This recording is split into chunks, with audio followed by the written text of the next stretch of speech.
harsh realities of inner city street life can overshadow the existence of a loving God. But look a little closer, and you'll find him alive in the faith of ordinary people who are transforming Hillbrow with hope, one building, one street, one life at a time. Jaywalking in the J section, I show my intention to be crossing the street. Jail is a reality for the street that never sleeps. Its inhabitants loiter in the streets. Hail to the criminals and the drug laws, nay to the victims of pickpocketing, pocketing the streets. I pray to the Lord not to be sucked into this negative perception of the street. I am angry at those that disregard the law with us. I am angry at the criminals that steals from us. I am angry at the protectors that place the fear in us. But most of all, I am angry at those that associate Hillbrow with all its negative. A battery has a negative and a positive terminals. Magnets have a negative and a positive poles. I ask, where is the positiveness about the J-Sec? Look around you, and you will see that's amazing. A poem inspired by 90 million miles of provided lights. Madulammoho is a sort of, as they say, respectable person, humble, down to earth and giving. I was born in 1977 on the 22nd of February. I think my mom was around then, said that she was not fit enough to look after me. She was these groovy types, going partying here, partying there. Then I live with a bit of a family, half family, but with other people's family. Then at the end I just live with this Setswana family. Then eventually they came to a stage where they couldn't look after me anymore. Then I moved. I headed for the big city. One of my first times when I realized that I was homeless, probably my third day or so, was where I had to walk late in the night, through the township, through dark streets, being scared, dogs are barking, just to be in a place where I'm isolated and by myself, and sleeping covered in a plastic. That's when I realized, you know what, now I'm homeless.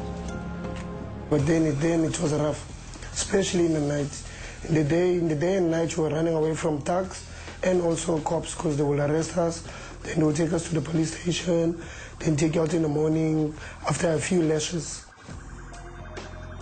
Hillbrow for me was little America, little New York, It was vibey, it was vibrant, Hillbrow was just another little haven, I would call it, an oasis, in this concrete jungle.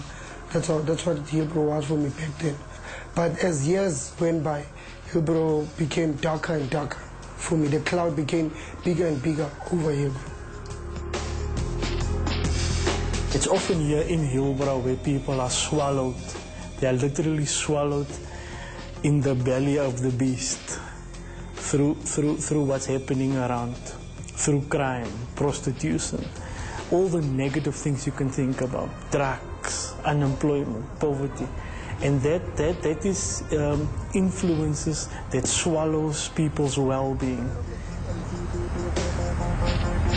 When I first came here to Hillbrow here in 2005, the crime and the crime that was here, that was surrounding this area, it was so terrible.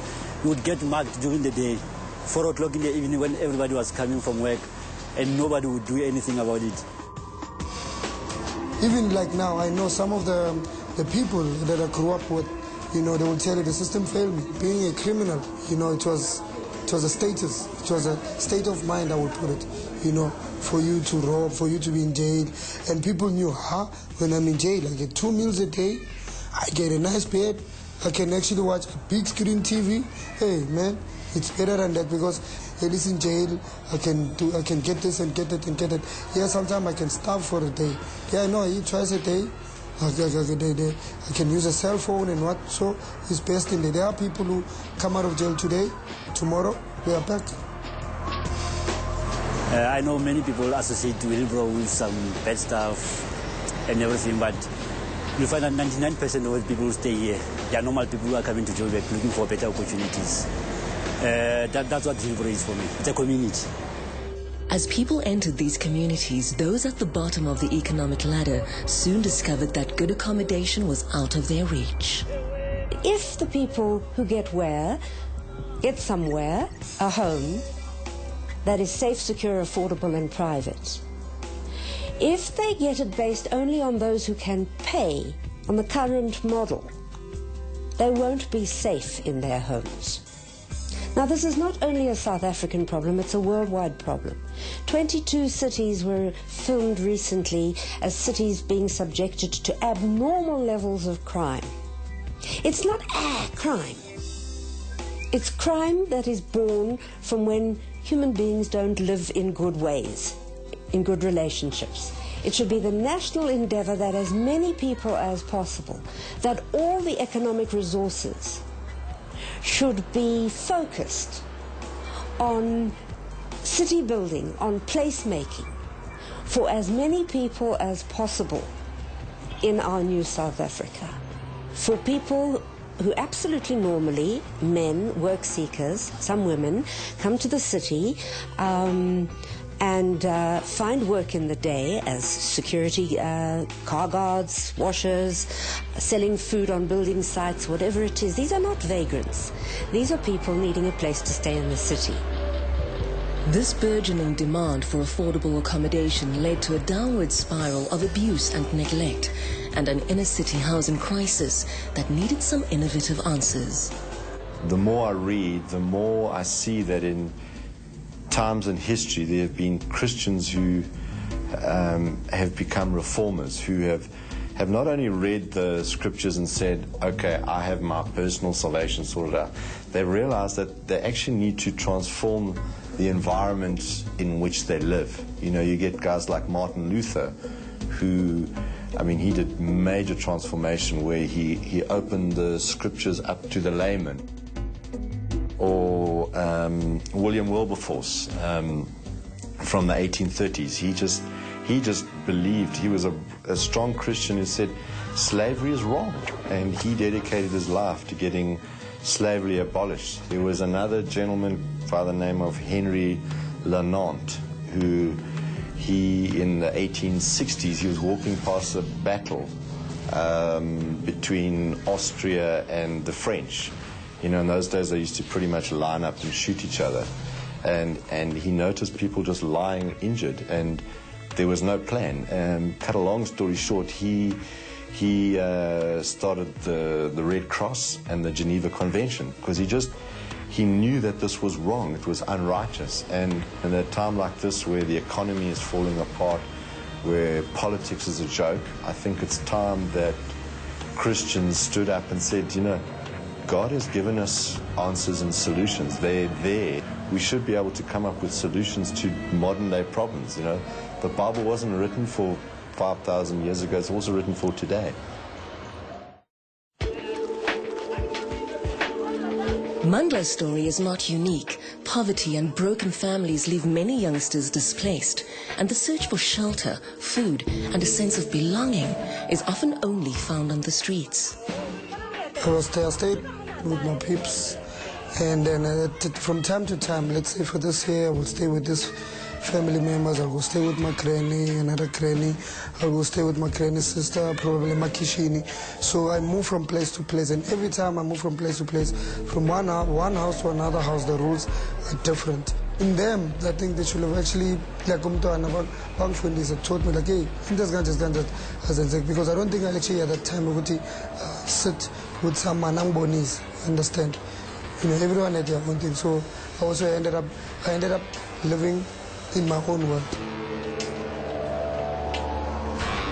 Yeah, what I know about my father is that he's still alive, and I've happened to meet him, and at that time when I actually met him was when I was staying in Durban, because I'll come this side for school holidays. So there's this particular granny I used to like visiting, and then she somehow actually told me that, you know what, certain person is actually your father. Well, I normally meet him when I go to Davidson. I actually take time, go to the Swazi, it's a section, I get to bump into him. It's either he's not at home, most of the time he's not at home, but sometimes I'll bump into him, meet him, just talk, then that's it. And it's, I wouldn't say the relationship was strong, or like dad to a son. I mean, at this stage, you know, for me to say, okay, if you say that's my father, I'm like, oh, okay, fine, that's it. I treat him like not an ordinary person. There isn't that big clique or saying, hey, kill it time, I must look up to him, things like that, yeah. I wouldn't really be angry at him. I could actually be angry at my mom, because she could have taken the decency of telling me who's my father than to keep it to herself. Because there was a time where I asked her, like, you know, who's my dad? Whoa, hell broke loose. Also him, I can say, is I will be angry at him because he made me, he knew where I stayed. He will meet with my I think my aunties, my granny's people. They knew them. And I don't think they actually, he lived far away from where my aunties stayed, probably 3 blocks of streets, you know, and that's it. So I could be angry, actually be angry at both of them. What happened between them, it's none of my business. But actually, I was actually their responsibility, you understand? If, like, for example, if he raped her for me to be here, I didn't ask to be here, but I mean, at least they could have played that kind of a bit of a role to say, no, not that's your dad. This and this happened between us, that's it. I mean, I have a right.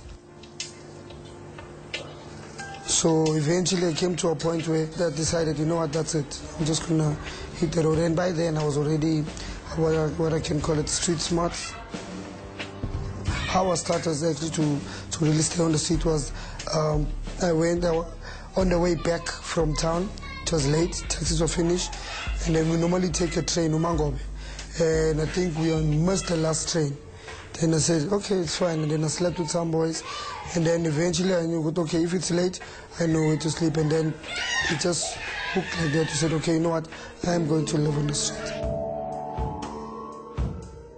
Johannesburg is an economic hub. Back in the 1800s, people were coming to Johannesburg. So people have been coming to Johannesburg for many, many, many years. So being an economic hub, not only of South Africa, but of the whole continent, it's a gateway. So people come here for opportunities. But some people who come from the township, as close as Soweto, come here because maybe at home there's a problem. Incidences where people have said, I've left home because I couldn't take the hardships, I couldn't take the abuse, so I came to the street. But in the main, people came or come to Joburg for opportunities. And unfortunately, there isn't space for them to sleep, and then they end up on the street. Ngifike lapha ngokuhlupheka ngizofuna umsebenzi oba ndipheke. Ngafumana ukuthi ngiphekele abantu taxi driver namaphoyisa.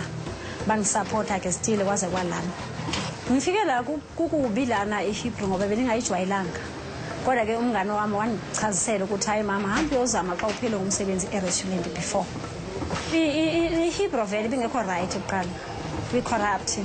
Kodwa ke ndaze ndajwayela ngoba injongo zami kuba lambile siswini.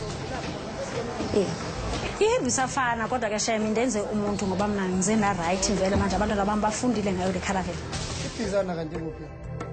Just like Teresa, Gift Dharma saw Johannesburg as a city of opportunity, a place where he could make a living. Although he now works as a building manager, his early days here were tough. I was born in Venda at the location called Chisaulu. I had to come to Johannesburg because of I wanted to do further education training. So I was hoping that after my matric I will obtain bursary. So now I went to CJC to just improve my maths and science, having a hope to obtain the bursary. And then this is how I ended up being in Hillbrow. At first, my mom used to send me money because that time I was studying. But the time I couldn't obtain the bursary, then she said, because we cannot afford for your school fees, then you have to look for a job. And then to tell you the truth, at first it was difficult. So my friends used to support me, like he would give me money for food. So it was very tough.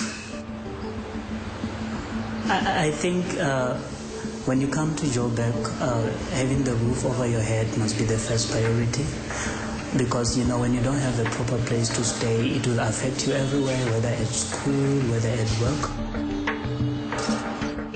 I think that housing is one of the necessities of life. You know, I mean, food and water, you cannot go without it. Housing, yeah, you can go without it, but it doesn't build any dignity. So you can stay in a shack or you can stay under the bridge and you will probably live, but there's no dignity attached to it. And dignity comes when people acknowledge you, when you are part of something, when you can go out of your home and you clean. You know, you've got running water, you've got electricity, those kind of things.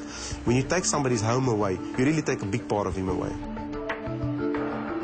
For me to have a secure home, it gives me that sense of dignity, that sense of peace, you know, because being on the streets, you are vulnerable and people feel pity for you. Madulammoho was established out of an exit strategy program for MES, which was then Metro Evangelical Services. They're also not-for-profit companies, been here in Hillbrow for 25 years looking at welfare, a Christian organization. I was working for them, and we developed a program where we could take people off the street, put them through training, put them into jobs, have a follow-up program with them while they're in their jobs, and then there was a sustainable exit.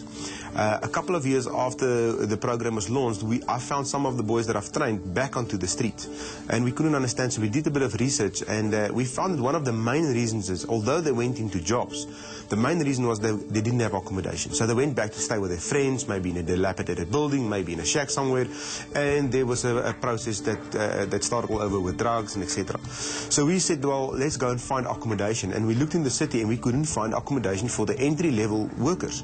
And so in 2005 we decided, well, if we can't find it, let's go and build it. And we then established Madulammoho Housing Association. And it was an exciting time for us, because we're actually now building on a model where we can really exit people into a sustainable environment. And that's how Madulammoho came, and that's where my passion for it started to grow for housing. I started working with homeless people on the streets of Rosebank going back to 1995. You know, started with the soup kitchen and then started working with homeless people. Then I was running the Johannesburg Trust for the Homeless. That was 6 or 7 years. You know, where I was running a shelter downtown in Cornelia Street. And then I kind of felt like God brought Renee and I together to do this new venture, you know, which is to roll out a lot of good quality, affordable stock within the Hillbrow area.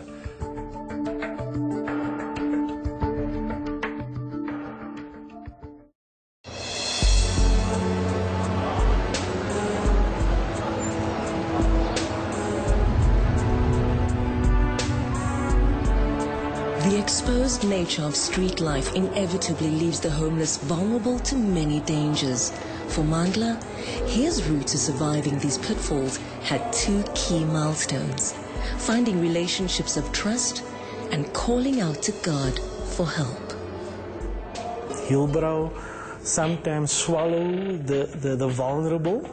Hillbrow swallows those that cannot make it.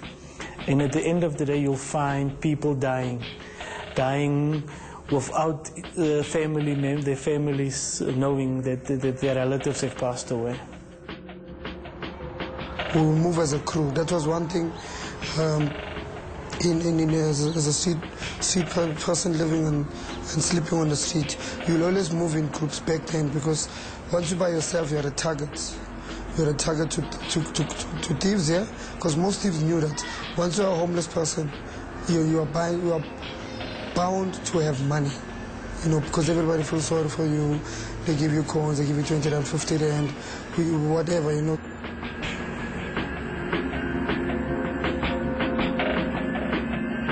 Ngithe xa ndifika la ndaye ndingazani namntu.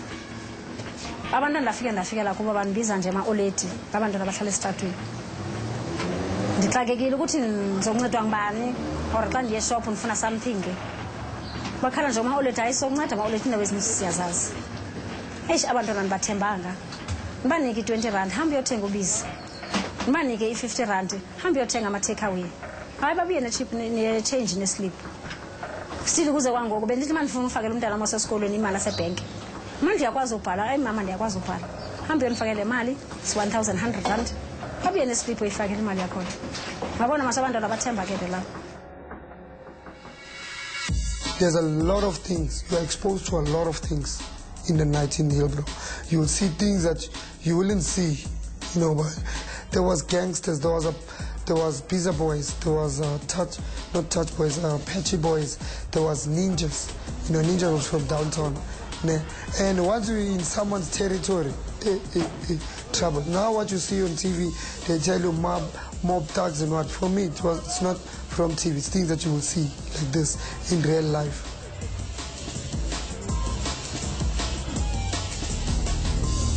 This particular Christmas Eve, sort of, this person said, like, come, I'm going to give you food, guys. So I followed, but I ended up following a wrong person. And there, I'm sure, I swear to you, they were going to ngoma me. You know, so I went into this flat, I followed this person, and next minute when I got in there, they were locking the door, I got hit with an iron. You know, I think I only said 3 words, please God, help me. And through that, and I realized, you know what, actually he is God. And I said, you know, from now on, I would like to go to church. So there were circumstances where when I prayed, you know, there and then, earnestly, and, you know, the escape, it was very, wow, how did I escape from there? How did I manage it?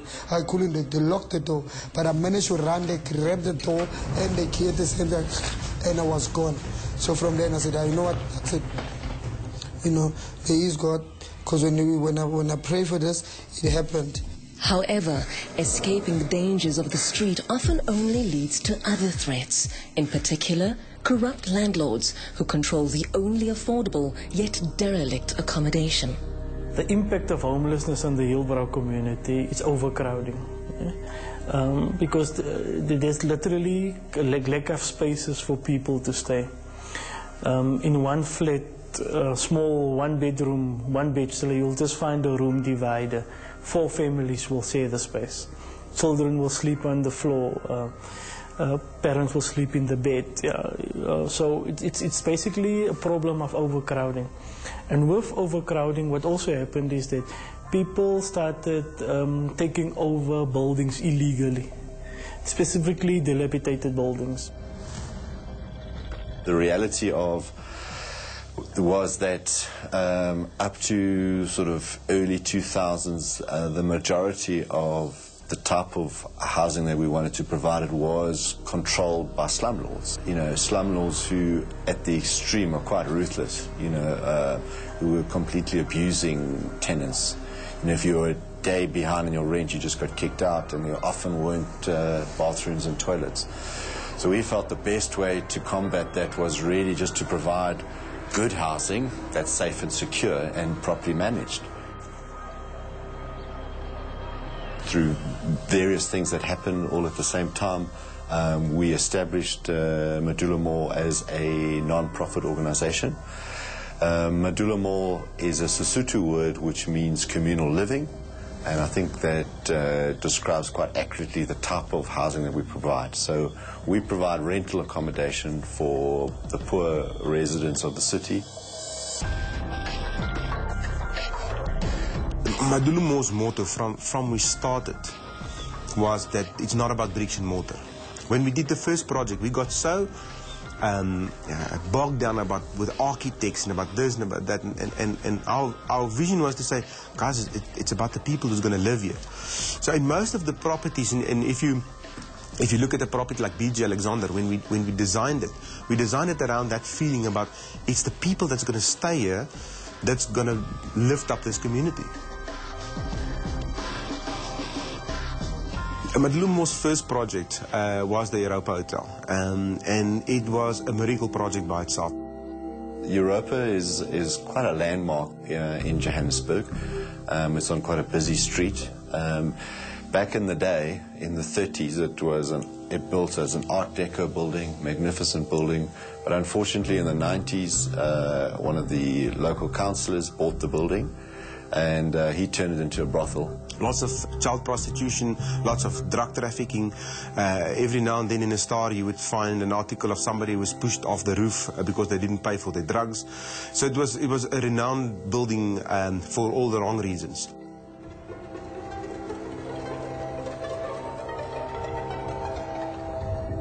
Let me say, when we started Europa, there was the whole model and idea was not only to look at housing. Our motto from day one was everybody can build, but it's about building communities that is quite different.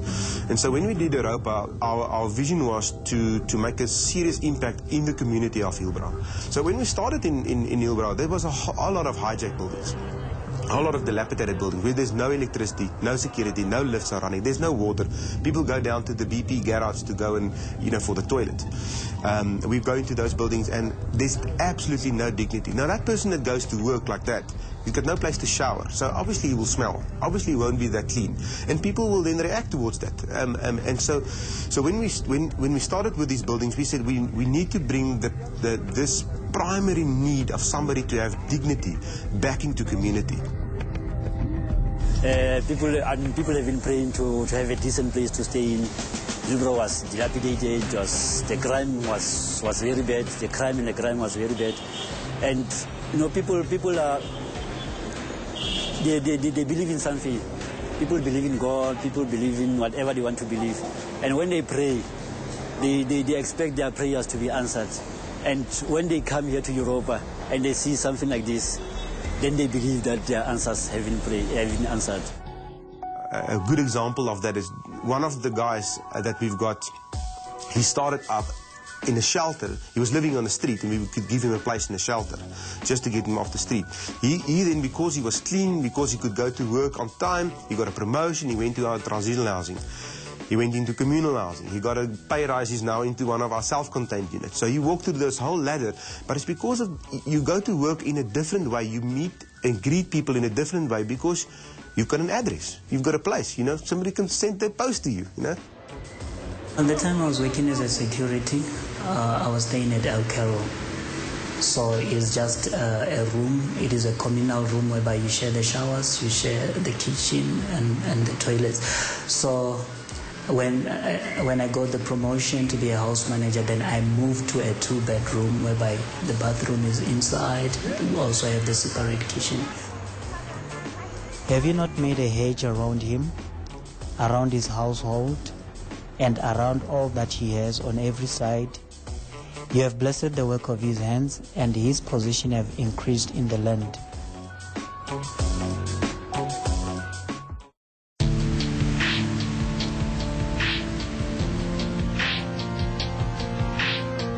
Broken buildings, broken communities, and broken lives can seem impossible to fix. But as Mandla, Chris, and Renid each focused on God's ability, not only were city blocks transformed, but more importantly, people's lives. If you look at urban regeneration, they have these two concepts. One's called the sinkhole effect.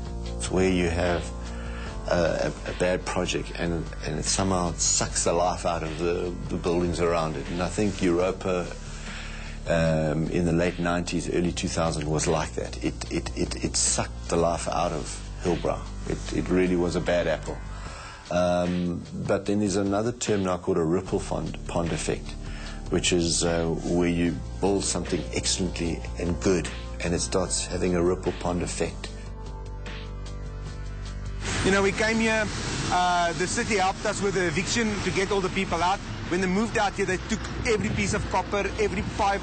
They took the lift motor. I don't know how they took a 3-ton lift motor down the stairs, but it was stripped to the core. But it was extremely filthy. The first day we got in here, I took a bunch of architects and QSs and stuff here to say, okay, so what are we going to do? What is it going to cost, etc. So we started to put this plan together. And I looked down, I had this light white pants on. And I looked down to my pants, and it was black with lice.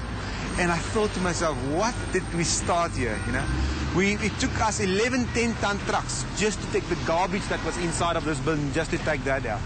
And some days you would come here and you would ask that question, God, am I doing the right thing here? Is this because you've got now the tender, but now you have to sort out the financing and you have to sort out how you're going to actually achieve this. And you must remember in that time, it's just not the normal plan. We had a shelter with transitional housing, communal housing, so you had to get the plans approved. People in the city planning department didn't understand what we are trying to do. And so a lot of questions were asked. And we had to stand fast and say, when we started this project, we felt that this is what God wants us to do. And when the going gets tough, you go back to that little voice and says, okay, just push through. So we went from a comfortable position to an uncomfortable position, but we stuck through it. The miracle, or when you know you've done the right thing. A month before I opened the building, A month before, the contractors told me, okay, this is now going to be ready. It was only me and one guy that helped me with being the house manager. So I got here this morning, I put him down here, a little desk, and I gave him, there's only 68 units, so I thought, let me give him 150, 120 application forms. And half an hour later, he phones me. He says, sir, please bring me more application forms. I said, have you done with that? He says, yes, but I've got people standing 3 city blocks. So they started with that door. They stood right around that corner to 2 city blocks down the line. People were standing trying to get applications because they couldn't believe that for 520 Rand a month, you can rent something that's got 24-hour security, cleaning services, that's clean, that's got water, lifts are working. And so then, suddenly, you stand there and says, yes, we did the right thing. Through the faith and work of Madulammoho, God transformed a landmark building, restoring hope and dignity to a community. In much the same way, he is refurbishing people, pulling troubled lives out of sinkholes, and so sending out positive ripples to others in need. So the church is important in this community for 2 reasons also. Number one, for its physical presence, the structure itself. In this sense, the church is a house of hospitality. It is a hospital where people can come in. And the presence of the church here it means healing. The presence of the church here means you can come and you can get healed and you can go on. I remember, like, for me, going to church back then, it was a matter of, I mean, obviously we are hungry, spiritually hungry, stomachically hungry, but for me, that was one of my reasons of going to church, because I know there is going to be a church service. I will be maybe probably sleepy throughout the whole service, because for the main thing was actually to chow. But I think as time went by, because as they preach, as people do testimonials, as we are taught how to pray and everything, it actually kind of like grew, to it actually built up my relationship with God, and also my faith, started to become a bit bigger and stronger. And today, well, I still go to church, not to chow, but to eat spiritually, I can say.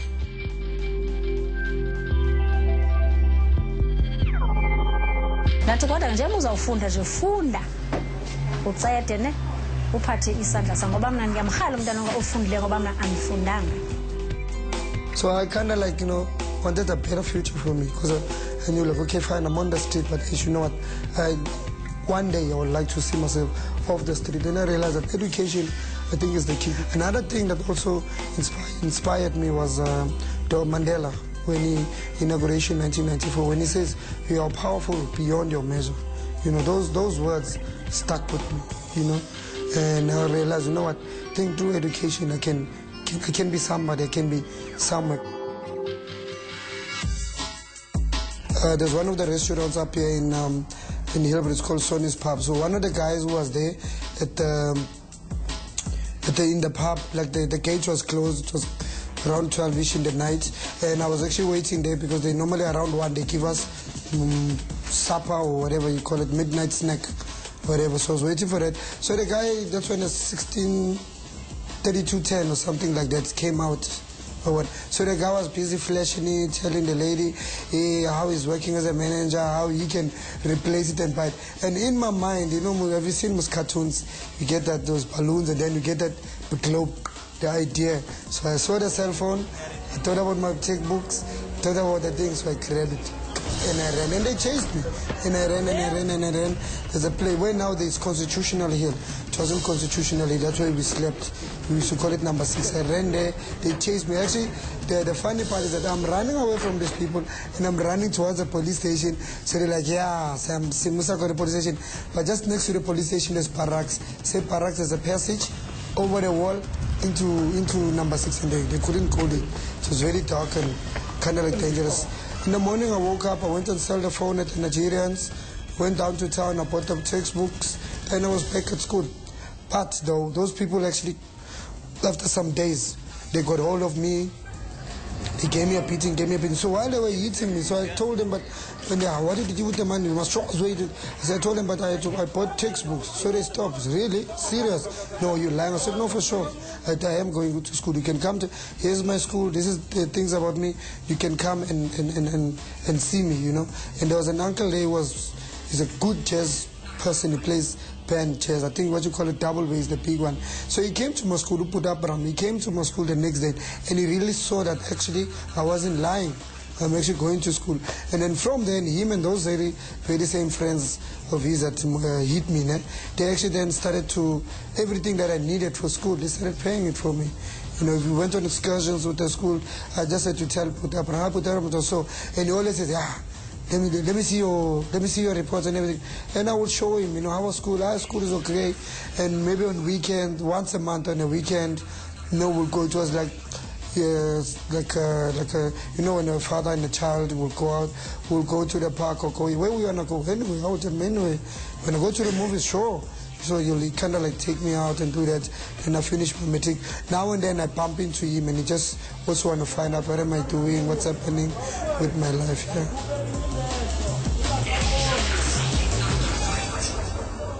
My grades were good at school, you know, and they wanted me to be either go do accounting or go and work for Macintosh for Mercedes-Benz. And in most cases, I always use an excuse to my solution, you know. And for example, I'll always say to him, but when he wanted me to go and work at Macintosh to go do an apprentice, I'll always say to him, but you know, me and Chris, we don't mix. They're like, okay, then you can do accounting and all this and all this. I said, but imagine me, suit and tie, and I got dreadlocks. You know, I always find a way. And I told him, Mama, I like theater. You know, and it's no, what you can work with machines. I said, I can't work with machines. I can work with people, because people got feelings. People can talk. I can understand them. And then at the end, then I like it because he gave me his blessings. You know, he released me very well. Okay, you know what? This is what you want to do. Go.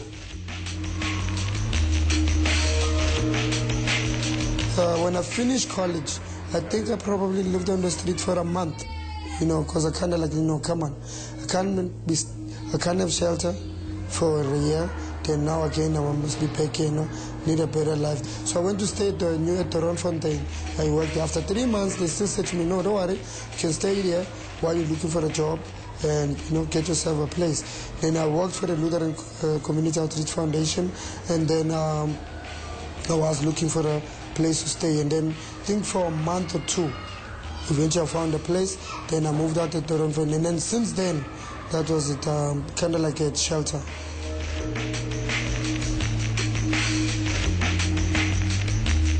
For me, first time I saw Kids Week, you know, I had a passion for them to work with kids, to make them better citizens of tomorrow, you understand, and teach them in different ways. I'm talking about respect, you know, to respect themselves, respect the environment, you know, respect their elders and all those things.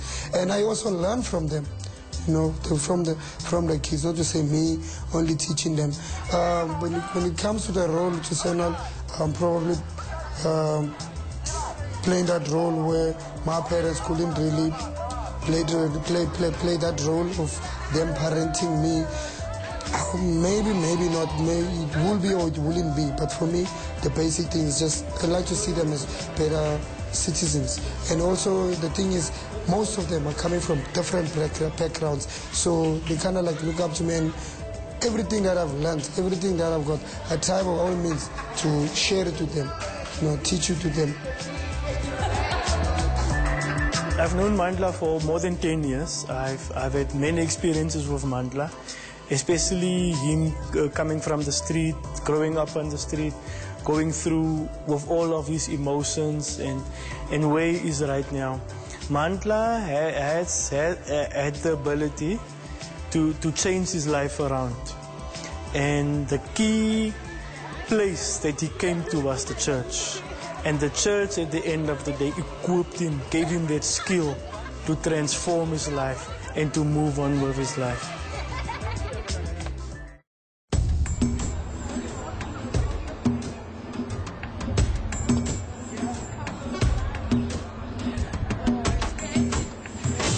For I know the plans I have for you, declares the Lord, plans to prosper you and not to harm you, plans to give you hope and a future. Then you will call on me and come and pray to me, and I will listen to you. You will seek me and find me when you seek me with all your heart. I will be found by you, declares the Lord, and will bring you back from captivity. There are times where it comes to me, like especially when I go to them, and the guys I went to school with, they're driving nice cars, they're blinged up and everything, and I'm like, why didn't I just find somebody to pay for my tuition fees and I go to university, get a degree, diploma, and all those things, also have a big house and drive a car. You know, I question God, cry a bit, you know, but then at the end of the day I realized probably this is the life I was ought to live. You know, rather, like sometimes I feel like, you know what, living Mandla's life, it's okay. I like waking up with the monk for you know, I got a smile, I can't wait. I'm going to rock those kids. Yeah, so for me, it's like that. There's a time I get, I'm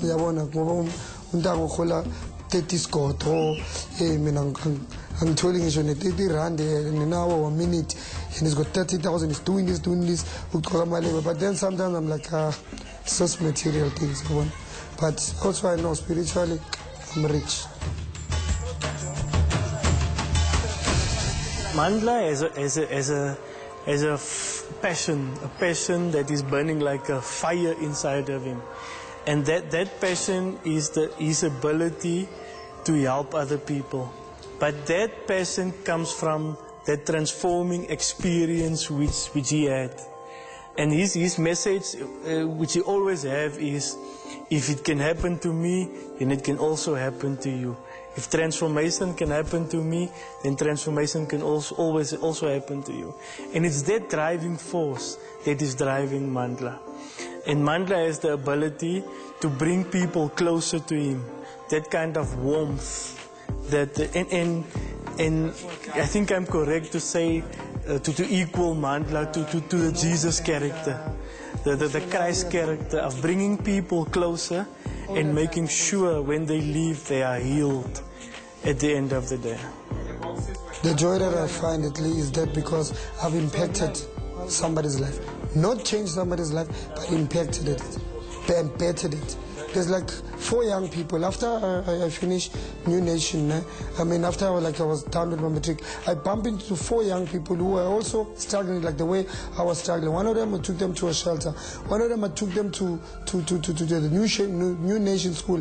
One of the guys is actually studying now as we speak in Cape Town, you know. So what I did, I helped them. So that gives me a joy. Imagine me seeing him on TV, or maybe I go down to Cape Town, there's a graduating, he's wearing the robe, he's receiving his honors or his certificate.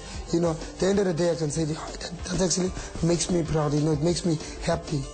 Just as Mandla grew and began to impact the lives of others in his community, so too has the influence of Madulammoho's work been amplified by partnering with other like-minded landlords and community leaders. You know, after 6 or 7 years now that we've got 8 buildings, you know, we're kind of making a difference in the community, you know, because, you know, we're providing good, safe accommodation. One of the undoubted successes is our partnership with the Ikaya Precinct. The Ikaya Precinct, a coalition of property, housing and faith-based organizations, spans across 15 city blocks in Hillbrow. Over 30 buildings have been restored and upgraded, together with the surrounding streets, lanes and recreation parks. Safety patrols have significantly reduced crime, and as ordinary citizens have joined in to rebuild their community, a sense of well-being has spread out, making Ikaya one of the most sought-after neighborhoods in Hillbrow. What we found when we started housing is that people would live there and they would say that the accommodation is fantastic, but as soon as they walk onto the pavement, they got robbed of their cell phones, ladies got mugged, people would break into cars, and people said this was an unsafe environment to live in, although when they walk into our building it was a safe environment. So we said, but we have to change the neighborhood if we want to change the way that people live. And how do you deal with crime? You don't have protest marches. And you cannot, in a new South Africa, have what is everybody's dream, one man, one policeman. People prevent crime, not police. Police deal with crime when it's happened. People who live in places have to know each other. You have to break the anonymity, get people recognizing each other. They don't have to love each other. They have to live together, like in any marriage. By knowing each other, and in one building a woman had lived there for 37 years, she had never greeted the caretaker in the building opposite, who'd been there 12 years. When they come out and say, hello, see you, Sawubona, because we are a Sawubona culture, we recognize each other. Then the person over there who's thinking to grab somebody's cell phone, his space is smaller.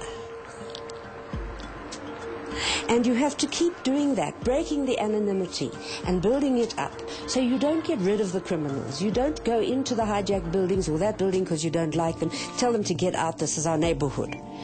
You stir the people together and people start to settle down and build trust and social cohesion and feel happier, more confidence.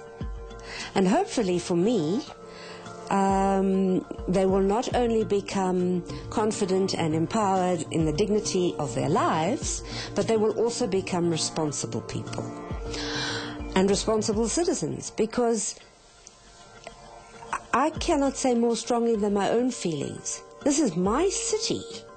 That furniture in the city belongs to me. We are paying for it. We can't break every robot and paint every wall and turn every bench over and rubbish bin and kick it and steal the bins and so on and steal the metal. That's our furniture of our house, and our house is our city. My house doesn't stop at my front door. It's my city. We all live in a community, and we all live in South Africa. And God asks from Christians to be His hands and His feet through Jesus. So stuff doesn't happen by itself. And by complaining about something, it's not going to go away. Find that thing that your hands and your feet can do. And we are one of many organizations in South Africa, and many organizations that never gets any praise, that do fantastic work out there in the rural areas. That there's a mama out there that every day feeds 10 children from a pension, people like that. But she found that hands and feet portion that she can do to change the community and the environment. Madulammoho, God gave us a specific opportunity and a specific vision to say, go and change some of the communities in Hillbrow and go and change the way that people live, especially very poor people. But out there, everybody lives in a community, and they live in and find that place where you can be the hands and the feet to make all of this a better place for everybody.